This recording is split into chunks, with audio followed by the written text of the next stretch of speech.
إن الحمد لله نحمده ونستعينه ونستغفره ونعوذ بالله من شرور أنفسنا ومن سيئات أعمالنا من يهده الله فلا مضل له ومن يضلل فلا هادي له أشهد أن لا إله إلا الله وحده لا شريك له وأشهد أن محمدا عبده ورسوله قال الله تعالى في كلامه المجيد يا أيها الذين آمنوا اتقوا الله وكونوا مع الصادقين صدق الله العظيم وبلغنا رسوله النبي الكريم الرؤوف الرحيم إن الله وملائكته يصلون على النبي يا أيها الذين آمنوا صلوا عليه وسلموا تسليما اللهم صل على سيدنا وحبيبنا وطبيبنا ورحمة قلوبنا ومحبة قلوبنا وقوة قلوبنا وعشق قلوبنا محمد واسم محمد صلى الله عليه وآله وسلم الصلاة والسلام عليك يا سيدي يا رسول الله وعلى آلك وأصحابك يا رحمة للعالمين. عزیزان محترم، آج کی ہماری گفتگو کا عنوان صحبت کے بارے میں ہے۔ انسان کی زندگی میں صحبت کا اثر انتہائی گہرا ہوتا ہے۔ رب الجلال نے بھی صحبت کے بارے میں قرآن مقدس کے اندر کئی مقامات پر اشارہ کیا، اور اسی طرح نبی اکرم صلی اللہ علیہ وسلم نے بھی صحبت کی اہمیت کے حوالے سے کئی مقامات پر اچھی صحبت کی ترغیب بھی دی اور بری صحبت سے بچنے کا باقاعدہ حکم بھی عطا فرمایا۔ مشہور بات ہے صحبت طالب قرآن طالب ہنر، صحبت صادق قرآن صادق ہنر۔ اچھوں کی صحبت انسان کو اچھا بنا دیتی ہے اور بروں کی صحبت انسان کو برا بنا دیتی ہے۔ نبی اکرم صلی اللہ علیہ وسلم نے اچھی اور بری صحبت کی مثال دیتے ہوئے یہ ارشاد فرمایا۔ آپ فرماتے ہیں کہ اچھی صحبت کی مثال عطار کی دکان کی طرح ہے۔ آپ اس کی دکان میں چلے جائیں، وہاں سے نکل آپ خریدتے ہیں یا نہیں خریدتے، مگر آپ کو خوشبو ضرور محسوس ہوگی، اور باہر نکلنے کے بعد بھی آپ کے جسم سے یا کپڑوں سے خوشبو کے آثار ضرور نظر آئیں گے۔ اور ساتھ کیا کہہ صلی اللہ علیہ وسلم نے فرمایا کہ بری صحبت کی مثال لوہار کی بھٹی کی طرح ہے، وہاں سے کام کروائیں یا نہ کروائیں، چنگاری وہ آپ کے کپڑوں کو کہیں نہ کہیں سے جلا ضرور دے گی، یا پھر کسی نہ کسی قسم کا نقصان آپ کی طبیعت کو ضرور پہنچے گا۔ اسی طرح مولانا روح رحمۃ اللہ تعالیٰ علیہ ایک مقام پہ ارشاد فرماتے ہیں، آپ فرماتے ہیں کہ بری صحبت، برا دوست، بری بیٹھک، اس کی مثال کوئلے کی طرح ہے۔ اگر اس کوئلے کو جلتا ہوا اپنے ہاتھ پہ رکھو گے وہ آپ کے بدن کو جلائے گا، اور اگر جلتا ہوا نہ بھی رکھو، بجھتا ہوا رکھو، تو پھر بھی آپ کے کپڑوں کو کالا ضرور کرے گا۔ اتنی اہمیت ہے صحبت کی۔ یہی وجہ ہے کہ اجلاس قرآن مقدس کے اندر ارشاد فرماتا ہے یا ایھا الذین آمنوا اتقوا اللہ، اے ایمان والو تقوی اختیار کرو، وکونوا مع الصادقین، اور سچے لوگوں کے ساتھ ہو کر۔ صحبت کی سب سے بڑی مثال ان شخصیات کے حوالے سے دی جا سکتی ہے کہ جنہوں نے ایمان کی حالت میں نبی کریم صلی اللہ علیہ وسلم کے چہرہ پاک کی زیارت کی، یا نبی کریم صلی اللہ علیہ وسلم کی گفتگو کو سنا، یا نبی صلی اللہ علیہ وسلم کے مجلس کے ہم نشین ہو گئے۔ اور بعض محدثین نے یہ بھی لکھا ہے کہ ایمان کی حالت میں نبی کریم صلی اللہ علیہ وسلم کی پشت مبارک کو دیکھا۔ ایمان کی حالت میں آقا نعمت صلی اللہ علیہ وسلم کا عکس پانی میں دیکھ لیا، تو آپ اندازہ لگائیں صحبت کی اتنی بڑی اہمیت ہے کہ اس بندے کا مقام اب اتنا زیادہ ہو گیا ہے کہ حضور علیہ السلام فرماتے ہیں کہ اگر میرا صحابی ایک مٹھی پر جو، اور ایک روایت میں آتا ہے کہ مٹھی سے بھی کم اگر صدقہ کرتا ہے، اور غیر صحابی اگر وہ پہاڑ جتنا سونا بھی صدقہ کر دے تو میرے صحابی کی اس مٹھی بھر جو کے صدقہ کے برابر نہیں ہو سکتا۔ ابھی صحبت کا اثر ہے۔ اور آقا صلی اللہ علیہ وسلم نے ایک مقام پہ یہ بھی ارشاد فرمایا کہ جس شخص نے ایمان کی حالت میں مجھے دیکھا اس پر جہنم کی آگ حرام ہو جاتی ہے، اور جس نے اس کو دیکھا، جس نے مجھے دیکھا، اس پر بھی جہنم کی آگ حرام ہو جاتی ہے۔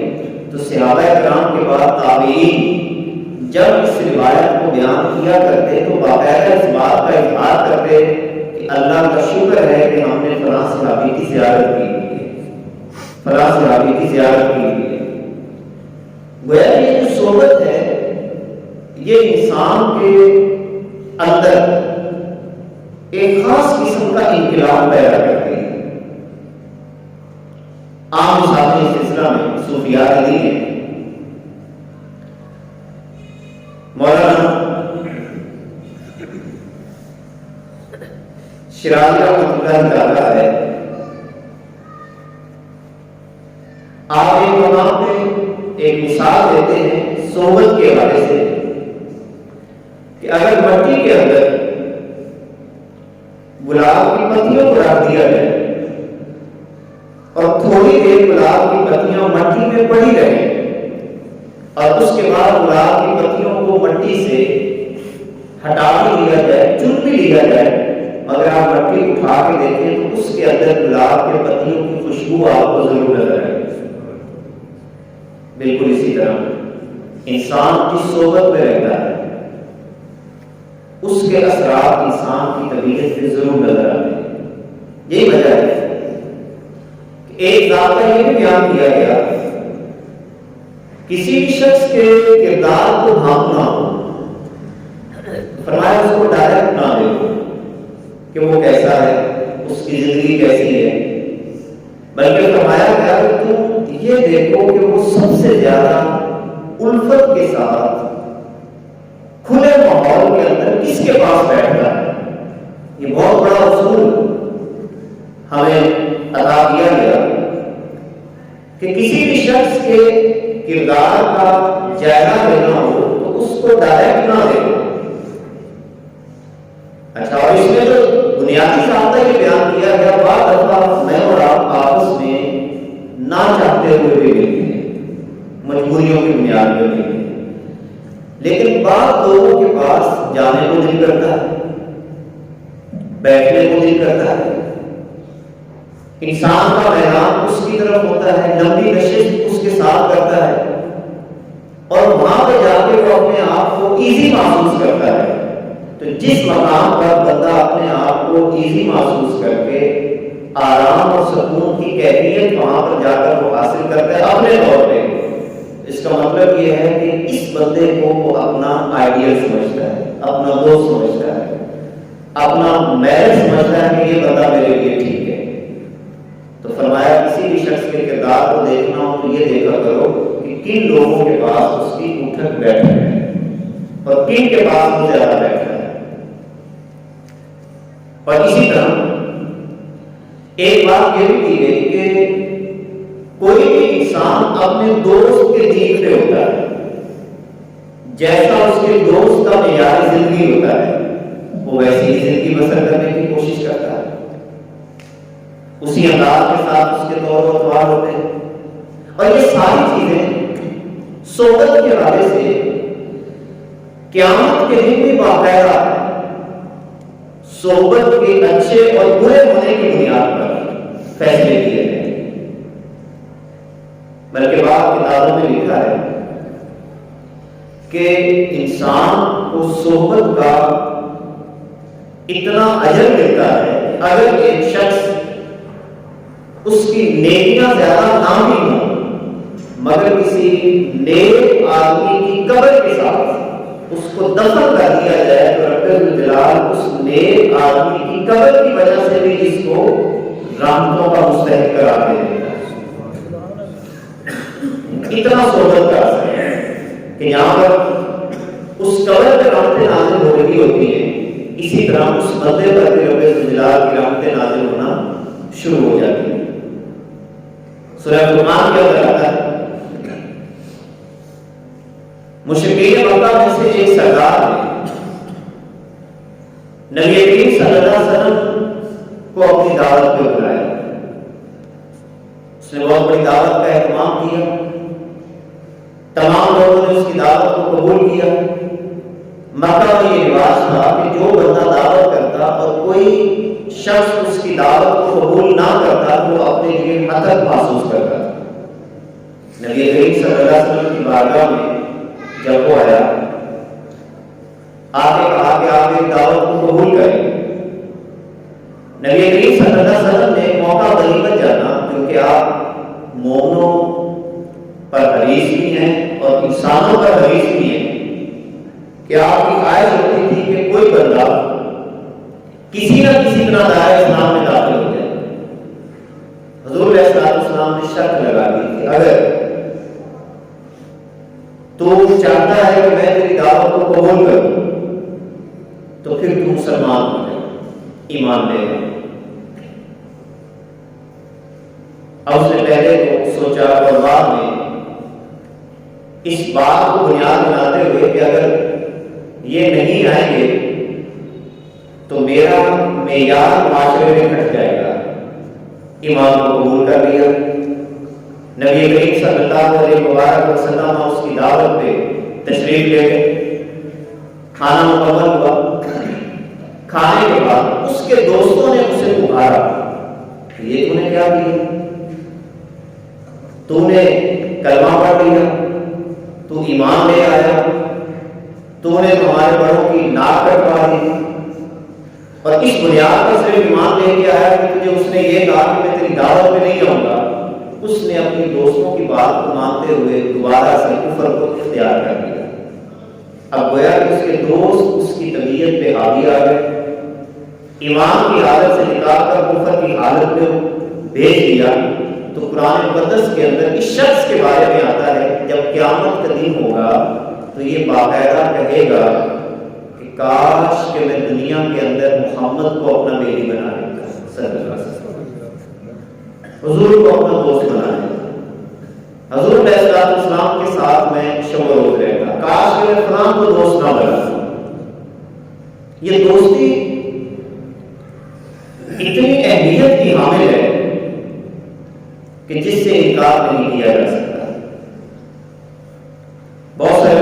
کے بارے میں آتا ہے کہ جب ان کے دل میں یہ خیال پیدا ہوتا کہ ہم اپنے وجود کے اندر ایک انقلاب لائیں، اور اللہ کی طرف سے جب ان کے سینے کے اندر یہ بات ڈال دی جاتی کہ آپ ہدایت کا راستہ اختیار کرو، تو وہ نیک لوگوں کی صحبت کو اختیار کیا کرتے تھے۔ ایک بہت بڑے بزرگ گزرے ہیں، خواجہ عبدالعزیز فرغانوی رحمۃ اللہ تعالی علیہ۔ آپ حیران ہوں گے کہ ان کی جو عمر مبارک ہے، بعض سوانح نگاروں نے لکھا ہے کہ 26 سال کی عمر میں یہ انتقال فرما گئے، اور بعض میں 32 سال لکھے ہیں۔ مگر حالت کیا ہے؟ اللہ رب العزت نے دل میں بات ڈالی، پڑھنے کی طرف مشغول ہو گئے، مگر غبی تھے، کل ذہن تھے، چیزیں یاد نہیں رہتی، مگر لگن بہت زیادہ تھی کہ میں نے پڑھنا ہے، میں نے پڑھنا ہے۔ سبق یاد نہ ہوتا، استاد سے روزانہ ڈانٹ پڑتی، طلباء مذاق اڑاتے۔ کافی جب عرصہ گزرا تو استاد صاحب نے بلایا اور کہا کہ آپ نہ پڑھیں، آپ سے نہیں پڑھا جائے گا، آپ چھوڑ دیں، کوئی اور کام کر لیں۔ مگر ان کے دل میں جذبہ تھا، لگن تھی۔ استاد صاحب سے عرض کرنے لگے کہ ٹھیک ہے میں نہیں پڑھتا، آپ کا حکم ہے، میں نہیں پڑھتا، مگر ایک میری درخواست آپ مان لیں کہ میں پڑھتا تو نہیں ہوں، مجھے اپنے اس ادارے کے اندر کام کاج کے لیے رکھیں، میں آپ کا پانی بن لیا کروں گا، میں طلباء کی خدمت کر لیا کروں گا، کوئی نہ کوئی ایسا انداز اختیار کروں گا، آپ مجھے اس کام پہ رکھیں۔ لگن تھی، جذبہ تھا، شوق تھا۔ محدثین نے لکھا ہے اس بات کے اوپر بھی، اور علماء نے انہوں نے لکھا ہے کہ سب سے پہلی چیز جو صحبت میں انسان کو اوپر لے کے جاتی ہے وہ آپ کا جذبہ اور ارادہ ہے۔ یعنی صحبت بھی اس نیت سے آپ نے قائم کرنی ہے نیک لوگوں کی، کہ اگر اللہ سے دعا کرنی ہے کہ اے اللہ ان نیک لوگوں کی برکت کی وجہ سے میرے حالات کو بہتر کر۔ اور اسی کے ذکر میں ایک بات مجھے یاد آ رہی ہے، بغداد کے علاقے میں ایک دفعہ قحط پڑ گیا، بارش نہیں ہو رہی تھی، لوگ دعا مانگتے، بارش نہ ہوتی، نماز استسقاء پڑھی گئی۔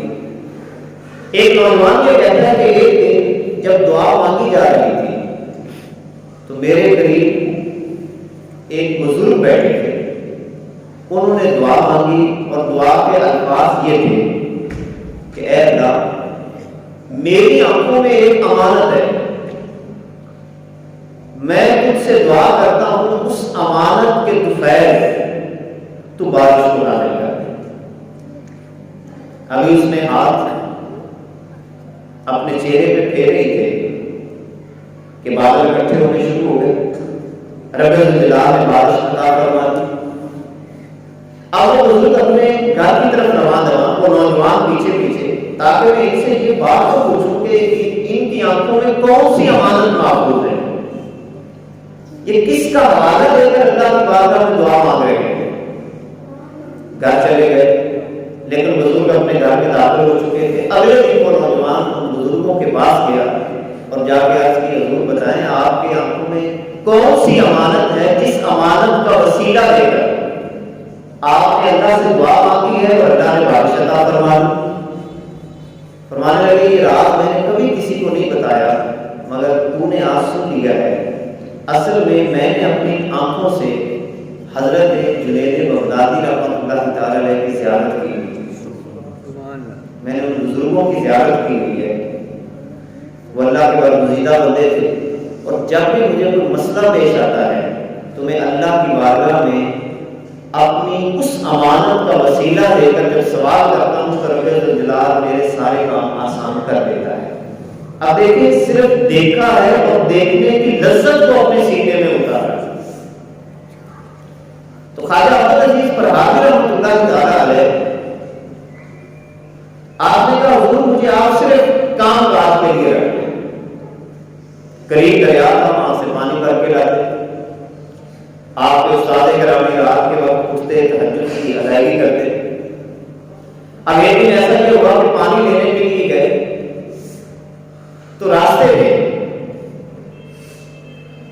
کسی سے ملاقات ہو گئی، گفتگو ہونا شروع ہو گئی، تاخیر ہو گئی. جب پہنچے تو استاد صاحب سوئے ہوئے تھے. پہلے پانی اندر رکھتے تھے، بارش ہونا بھی شروع ہو گئی، مگر خواجہ عبدالعزیز فرحادی رحمۃ اللہ تعالیٰ علیہ اپنے استاد کے دروازے پہ کھڑے رہے کہ میں اگر دروازہ کھٹکھٹاؤں گا تو میرے استاد کی نیند میں خلل آئے گا، اور اگر میں یہاں سے چلا جاتا ہوں اور ان کو پانی کی ضرورت پڑے گی تو وہ پریشان ہوں گے. دل کا فیصلہ مانا اور اپنے استاد کے دروازے پہ کھڑے رہے. جب رات ان کے استاد صاحب اٹھے، وہی استاد جنہوں نے کہا تھا کہ بیٹا آپ پڑھ نہیں سکتے، اور انہوں نے محبت سے یہ عرض کیا کہ مجھے آپ اپنا خادم رکھیں. رات اٹھے تو دیکھا کہ عبدالعزیز دروازے پہ کھڑا ہے. اچھا بیٹا کیسے کھڑے ہو؟ ساری بات بیان کر دی. استاد کے دل کے اندر ایسا جذبہ پیدا ہوا. اور میں یہاں بڑے پیار سے ایک بات عرض کروں گا، قرآن مقدس کا مطالعہ کریں. اگر آپ کچھ لینا چاہتے ہیں، کچھ سیکھنا چاہتے ہیں، تو پھر وہ انداز اختیار کریں جو اللہ رب العزت نے صحابہ کو عطا فرمایا.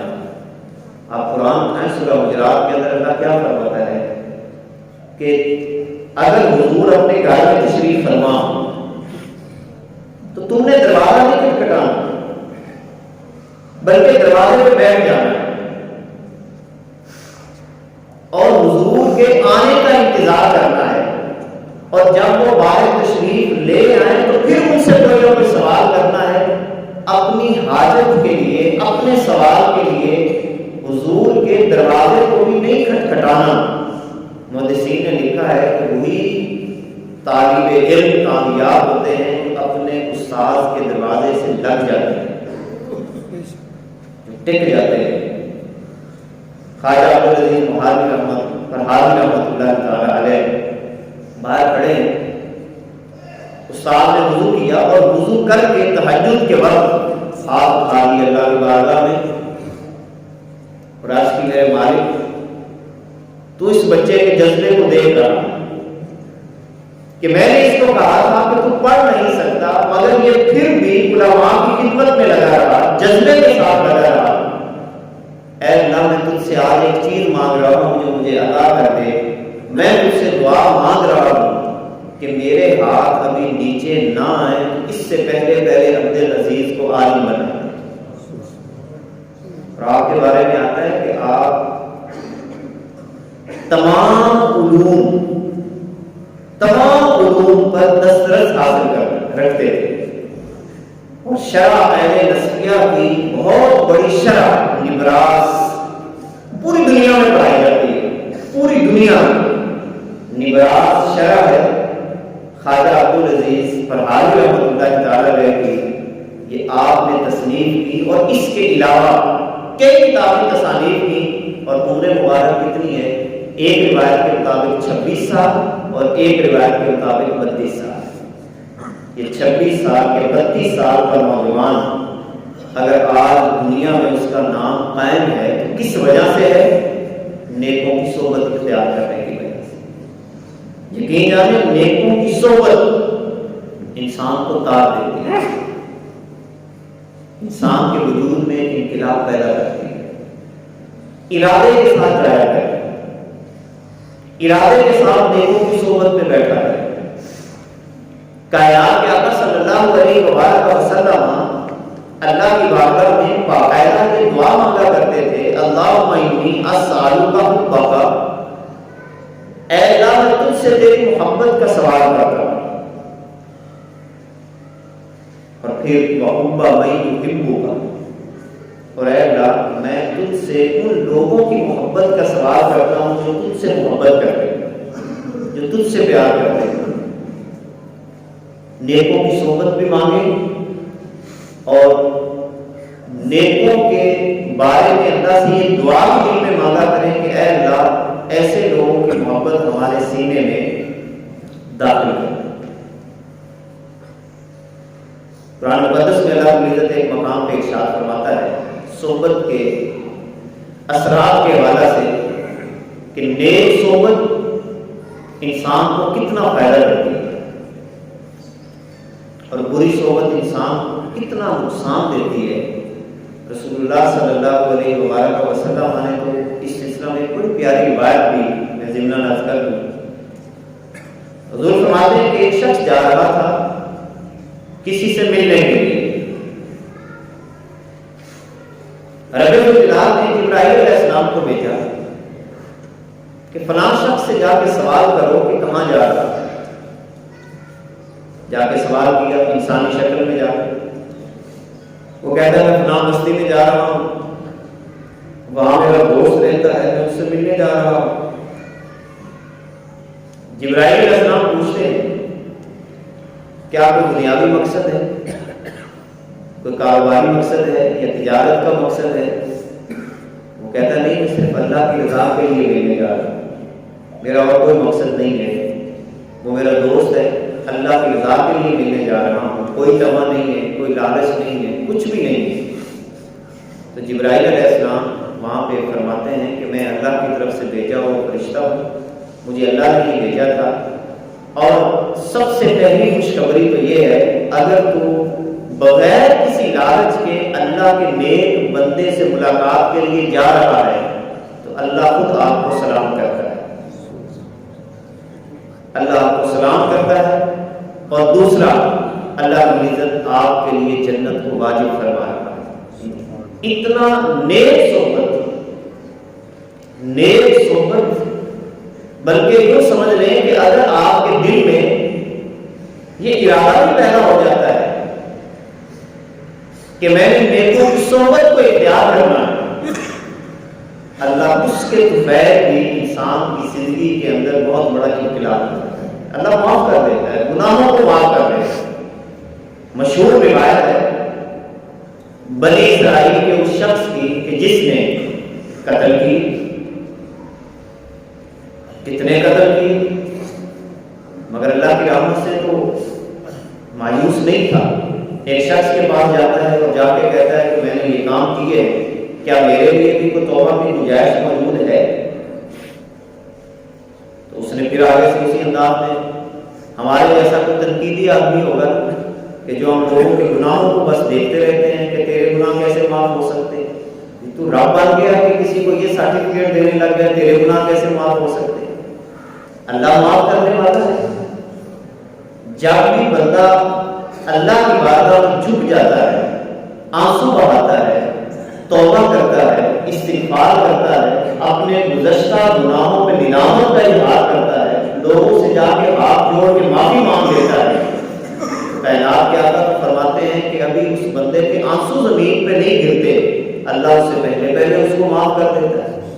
لہذا کسی بھی شخص کو ایک تو اس حوالے سے ٹاس نہ کیا کرے، اگر ایک بندہ برائی سے نیکی کی طرف آیا ہے تو ہم اسے دوبارہ برائی کی طرف بھیج دیتے ہیں، جانتے ہیں ہم تجھے بڑھایا حاجی، یہ کرتا تھا، فلاں کرتا تھا، اس طرح کے جملے کبھی بھی نہ کسی کو کہا کریں۔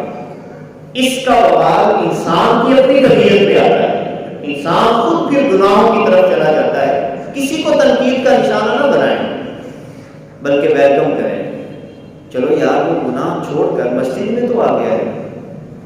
اگر وہ پہلے فرض کرے کہ 100 گناہ کرتا تھا، اب اس کی زندگی کے کوئی 10 تو کم ہوئے، پھر آہستہ آہستہ آگے اور بڑھتا چلا جائے گا اور بڑھتا چلا جائے گا۔ لہذا ویلکم کیا کریں، خوش آمدید کہا کریں ایسے لوگوں کو جو نیکی کی راہ کی طرف چل پڑے، ان کو اعزاز دیا کریں۔ تو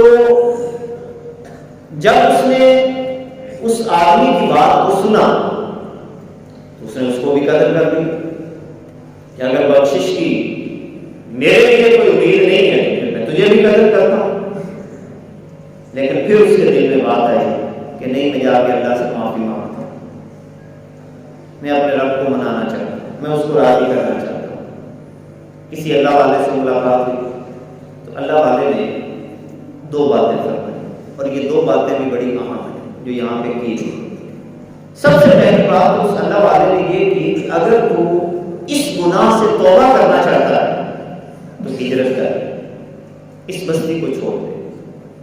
اس سے یہ پتہ چلا ایسا ماحول جس میں انسان کسی گناہ میں مبتلا ہے، اور یہ بات دل میں آ سکتی ہے کہ اگر میں اسی ماحول میں رہوں گا تو میں دوبارہ اس گناہ کی طرف جا سکتا ہوں۔ اسے چاہیے کہ اس ماحول کو چھوڑ کر کسی اور ماحول کو اختیار کرے، ہجرت کرے۔ ہجرت میں بہت برکت ہے، بہت برکت ہے۔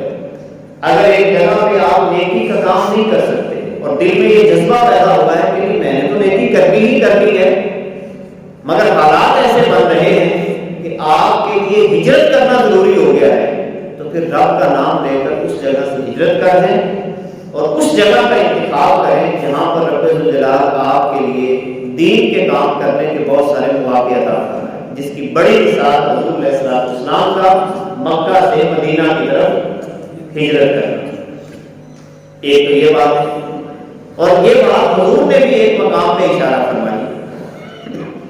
فرمایا کہ مہاجر وہ ہے جو گناہوں کو چھوڑ دے۔ تو ایک تو اس ماحول کو چھوڑا جائے جس ماحول کے اندر انسان اس گناہ میں مبتلا ہے۔ فرض کریں کسی ایسی جگہ پہ کام کرتا ہے جہاں پر وہ گناہ سے رک نہیں سکتا، اس جگہ کو چھوڑ دے۔ ہمارے یہاں لوگ ہیلے اور بہانے بناتے ہیں، جناب ہم وہاں پر تو گناہ سے بچ ہی نہیں سکتے، تو چھوڑ دیں، ہم نے اللہ کو حساب دینا ہے۔ اگر آپ ایک جگہ پہ نوکری کرتے ہیں، ملازمت کرتے ہیں، اور وہاں پر سوائے رشوت کے یا سوائے کسی کا حق مارنے کے یا سوائے کسی کو ذلیل کرنے کے کوئی اور کام ہی نہیں ہوتا، تو آپ کسی اور راستے کو اختیار کریں۔ اللہ رب العزت نے قرآن میں یہ واضح طور پر کہا ہے کہ اگر تم ہجرت کرو گے، اپنے آپ کو گناہوں سے محفوظ کرنے کے لیے ایک جگہ کو چھوڑو گے، ایک خطے کو چھوڑو گے، اپنی زمین کو چھوڑو گے، تو میں رب ہو کر وعدہ کرتا ہوں میری ساری زمین تمہارے لیے وسیع ہے اور میں تمہیں غیب کے خزانوں سے رزق عطا فرماؤں۔ اصل میں ہم قربانی نہیں دینا چاہتے، ہم چاہتے ہیں ہماری گاڑی چل رہی تو چل رہے ہیں، کوئی بات نہیں، اگر کوئی حرام کے پیسے آتے ہیں تو آنے دیں، ہم یہ انداز اختیار کرتے ہیں۔ ایک بات تو یہ شرط ہو گئی کہ اگر ہم گناہوں سے بچنا چاہتے ہیں تو پہلے والی جگہ سے ہجرت کریں، یا جس صحبت میں آپ بیٹھیں آپ نے خود جائزہ لینا ہے کہ میں جب فلاں لوگوں کے پاس جا کے بیٹھتا ہوں تو میں گناہوں کی طرف چلا جاتا ہوں۔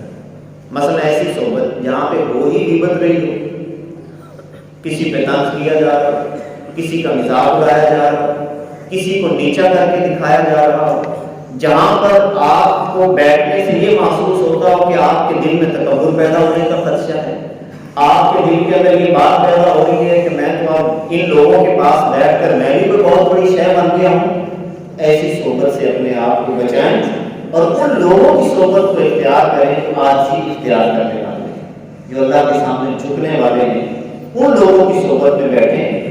آپ جب مالداروں کی صحبت میں بیٹھیں گے جہاں پر سارا دن بس پیسے کے حاصل کرنے کی بات ہو رہی ہوگی تو آپ کا دماغ بھی اسی انداز میں منتقل ہو جائے گا۔ جہاں پر جھوٹ بولا جا رہا ہو تو آپ جھوٹی بات کی طرف اپنے آپ کو لے کے چلے جائیں گے۔ اور دوسری بات جو اس حدیث پاک میں آئی کہ نیک لوگوں کی بستی میں چلے گئے، نیک لوگوں کی بستی، تو گویا کہ دو بنیادی چیزیں ہیں اپنے آپ کو بچانے کے لیے، نمبر ایک ہجرت اور نمبر دو نیک لوگوں کی بستی کا سفر کرنا، نیکوں کے پاس جا کے بیٹھنا۔ آقا صلی اللہ علیہ وسلم نے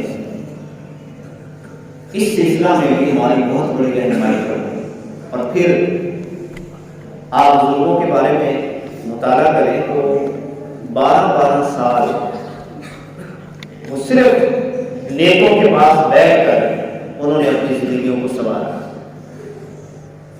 اپنے اندر کو سنوارا، اپنے وجود کو سنوارا۔ نیک لوگ ہی انسان کو دنیا کے چنگل سے نکالتے ہیں، ورنہ یہ بڑی خطرناک دنیا ہے۔ اس حوالے سے ویسے تو حسین دنیا خطرناک تو ہم نے بنائی ہے، اس حوالے سے کہ ہمارے دماغوں میں جب یہ بات ڈال دی جاتی ہے کہ بس یہی دنیا ہی سارا کچھ ہے، یہی دنیا ہی سارا کچھ ہے، اسی لیے تو پھر تکبر پیدا ہوتا ہے، گھمنڈ پیدا ہوتا ہے، غرور پیدا ہوتا ہے۔ یاد رکھنا عاجزی سب سے پہلی سیڑھی ہے انسان کی کامیابی. جتنا عاجزی طبیعت میں آپ پیدا کرتے چلے جائیں گے رب کی رحمتیں اتنی ہی آپ کی طبیعت میں نازل ہونا شروع ہوتی چلی جائیں گے. اس لیے اللہ رب العزت نے فرمایا یا ایھا الذین آمنوا اے ایمان والو اتقوا اللہ اللہ سے ڈرو وکونوا مع الصادقین اور سچے لوگوں کے ساتھ ہو جاؤ. آخری بات ایک نوجوان جس کا نام حسن ہے کسی بزرگ کی صحبت میں بیٹھا کرتا تھا, بزرگ کی خدمت کرتا, ماں اسے کچھ پیش کرتی وہ بزرگوں کو جا کے پیش کرتا. ایک دن اسی صحبت کی برکت کی وجہ سے بزرگوں نے امتحان لیا کہ یہ بچہ کیا واقعتاً میری صحبت میں آتا ہے تو مخلص ہے.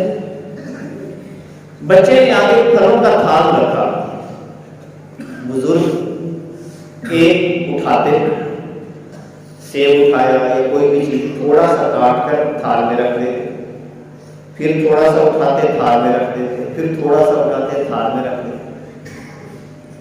مگر بچے کے ماتھے پر کوئی ناگواری کے اثرات نہیں تھے, بڑی ادب کے ساتھ بیٹھا تھا. بزرگوں نے معاف کیا کہ بچہ باادب ہے, کچھ لینا چاہتا ہے. آپ نے اپنی جیب سے ان بزرگوں نے ایک خشک ٹکڑا نکالا روٹی کا اور فرمایا بیٹا یہ کھا لو. اس بچے نے کھایا. جیسے ہی لقمہ اندر گیا دل میں تڑپ پیدا ہوئی کہ میں علم سیکھوں. علم کی تلاش میں نکلا, ایک استاد صاحب کے پاس گیا. استاد صاحب نے اس کو پڑھایا, اتنا پڑھایا کہ جب علوم ظاہری اور علوم باطنی تمام سکھا دیے استاد نے, تو استاد نے بھی دیکھا کہ یہ بچہ بڑا لائق ہے, یہ دین کی خدمت کر سکتا ہے.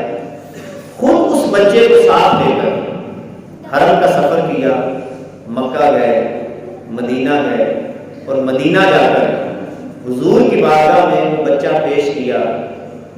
حضور نے اس بچے کو قبول کیا اور نام تو حسن تھا, لیکن اب میں نے حسن نام لیا تو آپ کے ذہنوں میں اس شخصیت کے بارے میں کچھ نہیں آیا. کائنات کے آقا صلی اللہ علیہ وسلم نے اس بچے کے بارے میں یہ فرمایا کہ یہ معین الدین ہے اور اس کی جگہ ہند میں ہے, اب یہ ادھر جا کے کام کرے گا. اب وہ حسن نامی بچہ معین الدین کے نام سے یاد کیا جاتا ہے, جس نے دین کا اتنا کام کیا کہ 90 لاکھ لوگوں کو کلمہ پڑھا کر اس دنیا سے رخصت ہو گئے.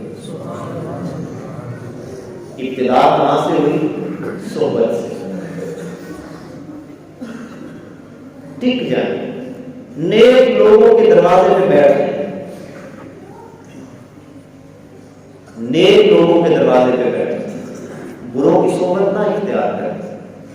رب ذوالجلال جب اپنے رسول کو, اب اس سے بڑی بات اور کیا ہو سکتی ہے, ذرا سوچئے اس بات پہ. یہ آیت سنیے اور اپنے دلوں کو کھولیے.